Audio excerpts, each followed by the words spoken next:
All right. Let me know when you want me to start. All right. Let's see here. I think this is about everybody. So, welcome to Hurt Me Plenty. This talk is about the design and development of Arganium. If this does not sound familiar, you might be in the wrong place. So, before we get into what is Arganium, first, who am I? My name is Todd Carr. I'm a DevOps engineer at Unity Technologies. I'm a security enthusiast, but probably most importantly, I am an enormous fan of classic shooters. If you're interested, all my contact info is there. But you don't want to hear about me. You want to hear about Arganium and what is it and all that. So Arganium is a cooperative hacking shooter. It is a cooperative experience designed for merging Jeopardy-style CTF and classic shooter. In this case, it's specifically built on top of Doom 2. Both of these, your team is going to be divided. They'll have to work together. They're going to try and get to the end. They're going to be graded on points based on time of completion, number of kills, and of course, difficulty of hack challenges, attempted, things like that. So anyway, when I made this, that's all nice, but I'm kind of an idealistic person, so I had some ideals in mind that I thought were really important. And they were basically that anybody should be able to make challenges, anybody should be able to make levels, and most importantly, anybody should be able to play this game with anyone they want, whenever they want, wherever they want, period. Anybody should be able to do that. It's a GPL3 project, so anybody can clone it. You probably can't play it at work, though. That may not work out too well. So, why would anybody want that? This is a big deal for me, but basically games for me are hugely important. They're massively important. They're as important as movies and books and music. It's like telling somebody that they can't play a game because it's not available or something like that is like an insult to me. And I think, most importantly, that games are a huge, huge part of our culture. They're like everywhere. Even if you're not a gamer, games affect your life. I mean, we just had like last year, like a multi-million-dollar movie come out about one of the most successful games of all time. Games are a part of our life. But I also believe as a hacker that hacks are a huge part of our lives. They pervade everything. They literally let us shape part of the world that we live in. I mean, like WannaCry just came out, right? And it definitely shaped a lot of people's lives. And it's like, I think most people in this room can probably agree. I also really believe in trying to bridge communities and trying to push into that gray area somewhere between two communities. That's all cool, but we don't necessarily have a lot of things in common between those two, right? But I disagree. See, in many ways, hacks and hacking is like a puzzle, right? It's just, I think it's something we could probably all agree on, right? It's a unique problem that we take a look at and we say, how the hell can I solve this thing? You know, what can I do about that? And many times, you're even cooperative about it. Very rarely do you just completely work on your own. You use either research materials, you talk with your colleagues, maybe you try to one-up your friends, whatever it happens to be. That's a big cooperative puzzle-solving experience, and that's very, very cool. That's just like, it's just like a game. On the other side, I also think that games and the gaming community actually have a lot in common with us. Both of these communities, if you're a member of it, is very difficult to explain to other people. Like, if you're a hacker, how much fun is it to try and explain to a non-hacker what you do? It's like, it's no fun, right? If you're a gamer, trying to explain to someone, like, say, oh man, I pushed the buttons in an order and it totally did this thing on the screen. It's like that, if you're not a gamer, that does not make sense. And on top of that, gamers, generally speaking, like many kinds of game, maybe not all kinds, but most are usually kind of open to at least more than a few, they also love puzzle games. They love puzzles. Like some titles that came out last year, some really awesome shooters involve combat puzzles. There's also the classic ones like Tetris and so forth. It's like, puzzles are pretty cool. I think there's actually a lot of inroads between those. And this game is a way that you can combine these two different elements. You can give a puzzle game that both we and they can both enjoy. So, why would anybody want that in security? Biggest thing is that CTFs are heinously complicated to run. Quick show of hands, yay, audience participation. How many people in here have run a CTF in the past 6 months? Anyone? Nobody? Okay, this is even better than I thought. Most of the time there's somebody. So, in my opinion, it's a bad thing that we don't run CTFs more often. It should be easy. It's like, I personally feel better if you can have one every week. Because if you want to be good, if you want to do either red teaming or blue teaming, if you want to do bug bounties or any of those things, normally you need a team. You needed to know how to work with your team. And the only way that you can actually figure out how to work with a team is to actually do things with a team. You need practice, just like any skill, right? This is a way that you can very easily, very quickly just fire up a CTF. You can burn through this in, like, say, somewhere between like 15 and 30 minutes. It's usually about the average gameplay length. It's like, this is something you could run every week if you wanted to. It's easy to run. We should have more of those. This is also a really good way in order to reach out to people who aren't necessarily 100% in your sphere. Like, say, your boss may not be a hacker, but that's okay. They probably have management skills, and you do need to deal with them. This is a way that you can still actually have some way to be able to play something with them and build that team. So that's cool, but something I actually feel much more passionately about is that we are in dire need at all times of new blood and new ideas, all the time. I mean, the industry moves pretty quickly. We always need to move even faster if we want to stay ahead of whatever attacks are out there. We need new techniques, new everything, and we usually need a lot of new ideas. This is one of those ways that we reach out to those people, because I'm firmly of the belief that there are tons of people walking around that are not in security that have excellent ideas that we need. Gamers are some of those people. They have interesting ways of looking at problems. We also have interesting ways of looking at games, but we need more of those bridges built in our community. We need new blood, and we need ways to reach out to people. This is just another way that you can reach out. So, on top of all of that, the educational benefits of gaming are impossibly awesome, because games are king when it comes to engagement. When you're trying to discuss something really complicated, it can be really, especially like, say, if you're trying to explain, like, say, how a SQL exploit works. This is really complicated stuff for a lot of people. You need something that engages. You need something that hooks people in and makes them want to stay there. And there is literally nothing better than games when it comes to engagement. Nothing is better than that. There are some awesome links here. I strongly recommend all of them.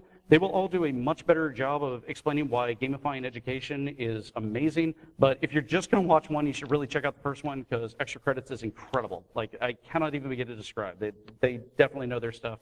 It's very entertaining to watch. So anyway, okay, so now we know all about why this thing exists. Let's talk about how it plays, right? Okay. So I promise this graphic is not that scary. We're basically going to go from one side to the other. In terms of game state. You're going to start out your game. Your team, typically between 2 and 8 players, is going to be broken into 2 parts. You're going to have your control team, who are your hackers, and you're going to have your Marines, which are your game players. Both of them are going to have 2 distinct duties. Most notably, the game players are going to plug in to a Xandernum server, and they're going to play a game built on Doom 2, and their whole job is get to the end of the level. That's all they got to do. They also only have 1 life, so they got to be careful, but that's all they got to do.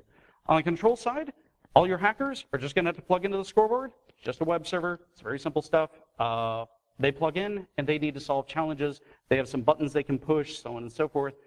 But when the game starts, the 2 kinds of challenges, core challenges and edge challenges, are locked. The hackers can't do much. But they do have some other buttons for raising and lowering what we call hack lifts. Hack lifts are special sectors and zones in the game that can be raised or lowered when you click a button, which is pretty cool.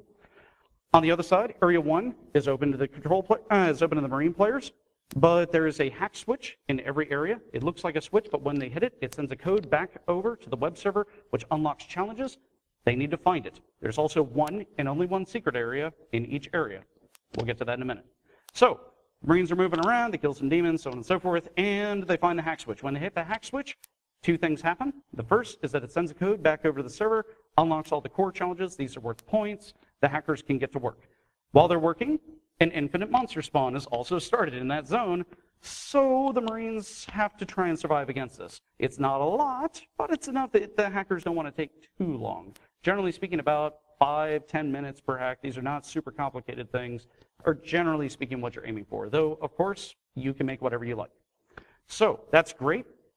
When the hackers actually solve a challenge, they find the flag. They enter the flag. It sends a code back down to the game server that does 2 things. It opens the hack door, these giant doors that actually wall off zones that can't be shot, used, or otherwise interacted with normally. This code opens that, raises the door, and kills the infinite monster spawn so the Marines can move into the next area. And so play loop continues. We get down to the end. Thing is that at any point, there are secret areas, right? If the Marines step into a secret area, it sends a code back over to the web server that unlocks edge challenges. Edge challenges are not worth any points, but if the control team decides to complete one of those, then they can spawn a power-up directly into the game. So they can pick things like weapons, armor, health, things like that. The idea is that you talk to your Marine players and say, what are you low on, so on and so forth. They push a button, they get power-ups. So that's great. That's our basic gameplay loop. So what's it built with? A lot of these are going to be familiar. The only one that's probably not too familiar is Xanderdom. If that sounds like Greek to you, that's okay. Xanderdom is a very popular, very awesome source port of Doom 2. There's a really good reason why that one's being used over others, so we'll get to in a minute. But basically, a lot of these were picked because I'm a systems guy, I'm not a web dev, and I needed tools that I was familiar with. So I picked Ruby and Rails 5. Rails 5 has a very specific use. The WebSockets are needed because this game has real-time communication. It's really, really important. Polling is not going to be enough because seconds could mean someone getting killed in the game and actually succeeding. This game was also built with a tremendous volume of coffee. Like, so much coffee like I cannot describe. I actually killed, during the year plus that it took me to make the first version, a $800 coffee maker. So if you're wondering how much coffee, about, that much coffee. It was also built with the undying appreciation and love of my wife for not murdering me during this thing. Thank you very much, honey. So, moving along, how's it work? Okay, so we're going to describe this in reverse order because it's easier to list it that way, but it's easier to describe the other way. So there will be a graphic after this, I promise. The clients have very, very small requirements. The Marine clients, all they need is copy Xanderdom, which is open source. You can just clone it. It's got to be it's got to be 3.0 or higher, and they're fully legitimate and purchase GameWad. That should totally be in your possession as one of the greatest games of all time. It's also like $5 on Steam. You should totally go out and buy it. And if you can't, you should talk to me, and I can see if I can just buy one for you. So anyway, the hackers on the other side, the control team, all they need is a web browser and anything else you would normally bring to a CTF. That's really about it. So for the game server, the Xanderdom server is actually wrapped up by this program called Certain.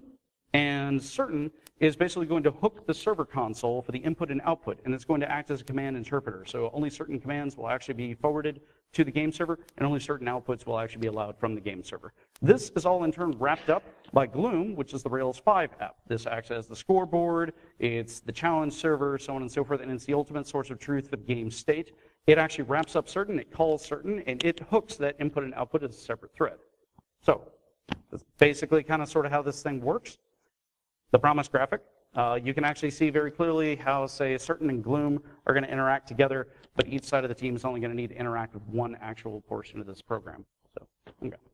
So, why Gloom? Because I'm sure somebody asked, why Rails? Why? The thing is that I'm doing something really ugly. There are some horrible, horrible pieces of code in here, and Rails and Ruby let you do really horrible things. I am the primary dev on the project. I needed to use what I was familiar with, and it was flexible enough to be able to allow you to do really, really bizarre things. Rails in particular was a really good choice here because most notably Rails 5 has Action Cable, which is great for built-in handling of WebSockets, and surprisingly, especially given Rails beginnings, it actually works really, really well. The biggest thing is that it needed to be simple to build and understand. And while there's definitely some esoteric arguments about the understandability of Rails, it has a huge community. There's tons of documentation on it. If you want to understand how Gloom works, it's very simple. It's just like Rails. It looks like any other Rails app. It just has one or two weird things happening in it. But it needed this flexibility. It needed to be easy to understand. And it lets you do really terrible things. So that's great stuff. Why Certain? And Certain is written in Ruby. It's just straight up Ruby. And again, this is actually to solve kind of another interesting problem, which is that the core game's old networking is absolutely archaic. It's like there's no other way to describe it. I mean, it was good for 1994, I guess. But, it's all peer-to-peer. Having trusted clients in a game centered around hackers is like an awful idea. Among other things, even if so I use Xanderdom. Xanderdom actually breaks it apart into client-server architecture, which is pretty cool. The big thing is that how do you interact with the server? Well, Xanderdom has this cool thing called Archon, except Archon is also over 20 years old, and at best, it's protected by a 8-character password with no special characters. Again, this is a game aimed for hackers. That's probably not a brilliant idea because you're basically praying that in over 2 decades, there's never been a breach on Archon. And I didn't want people to focus on that. I wanted people to focus on the game instead. So this whole thing came back to, great, I need to enter commands and receive commands from the interactive server console. How do you do that? And using Ruby again to actually hook those inputs was definitely the way to go. It should be noted that this whole thing about flexibility is that if you don't like any of these components, that's great. This is a GPL v3 project. You can just clone this thing and replace whatever you want. I tried to pick stuff that was as easy to understand and replaceable and flexible as possible because I want you having a good time if you think this is terrible. If you think like Ruby is like the most awful thing ever, then you are totally free to just make your own replacement for certain in Python or Go or whatever. And Gloom is not going to care. Gloom is just going to call whatever it is that you tell it to call. That's it. If you think Rails is the devil, that's fine. You can totally replace that with, I don't know, an Apache server backed by Tomcat doing something in Java. It's like whatever you want, that's fine. That's part of the idea. This is not just my project. This project can be yours too. Which is pretty cool. So, what does work, right? That's all wonderful. Lots of stuff works. I promise I won't spend too much time on this because everybody always likes to hear about the other stuff. But the game server works fine. The web server works fine. There's even a cool little setup script in the base of the Gloom directory that you just run setup, and it hooks with with Whiptail to give you an ncurses dialogue-based way of generating configuration files. It'll even dynamically pull out into the challenges and levels directories to be able to actually build this stuff for you. To be able to play this, you just clone it down with your installation and you tell it to connect to the game server. There's even a startup script for the clients in there, which is pretty cool. It even supports multiple options and all that stuff. The Gloom interface actually works. You can click on buttons and things change color, and if you click on the raise and lower hack lifts, it sends codes back down to the game server and all. Kills work, even finish scripts, which are really cool, so you can splice this thing into other CTFs.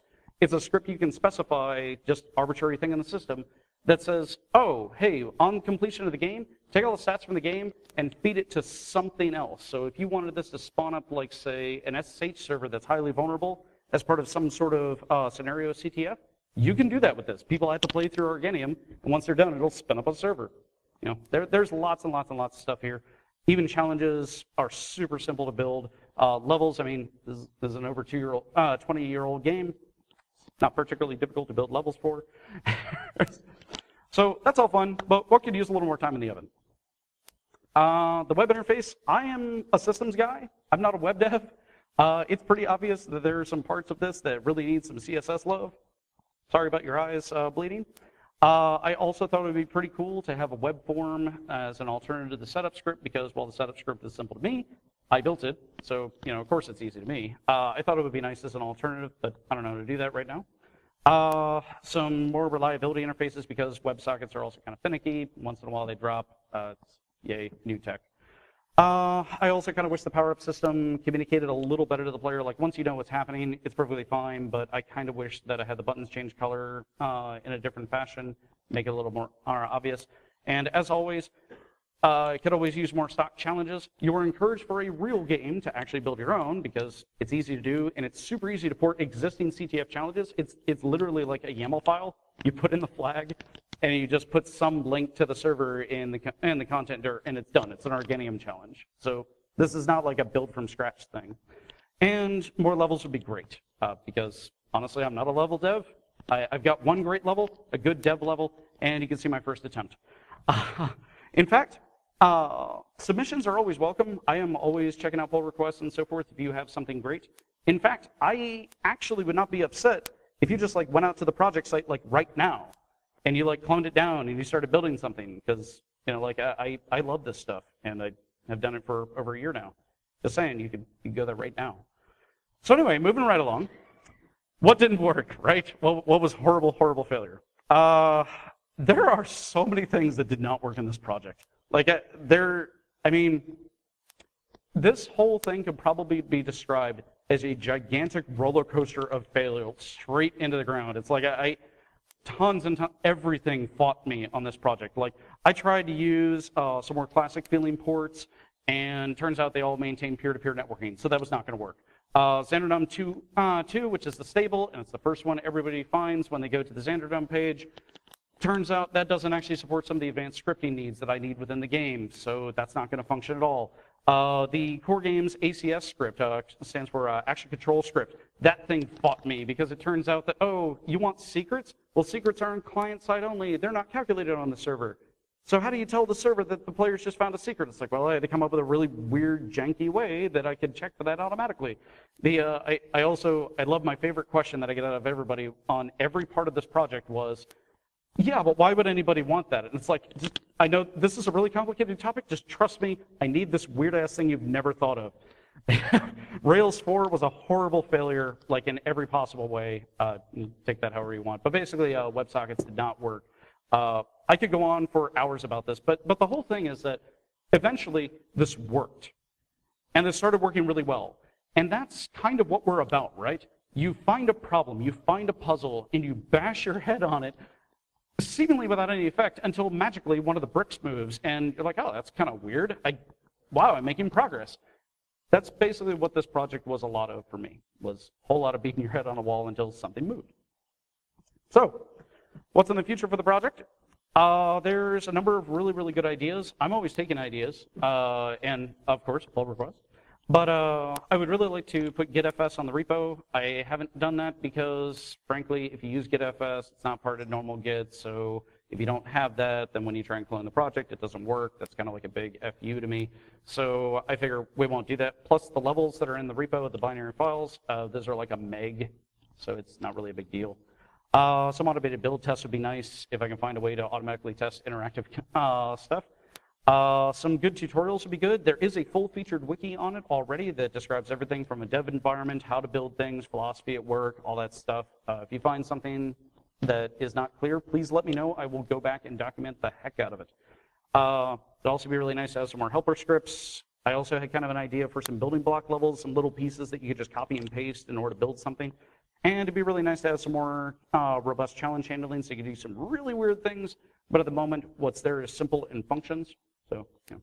I also had kind of a far future idea for there's no reason with the server architecture they can't support concurrent teams all running against the same server that you could actually send notices back and forth to each one.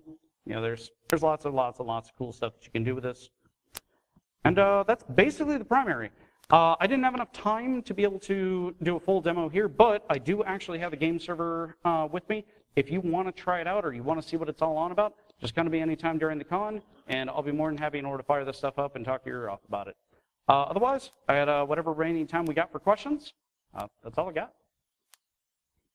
So, any questions? Nobody? Don't be shy. I will talk about this thing for hours and hours, and as my wife can attest, probably for years. All right. Well, that's all I got. Thank you.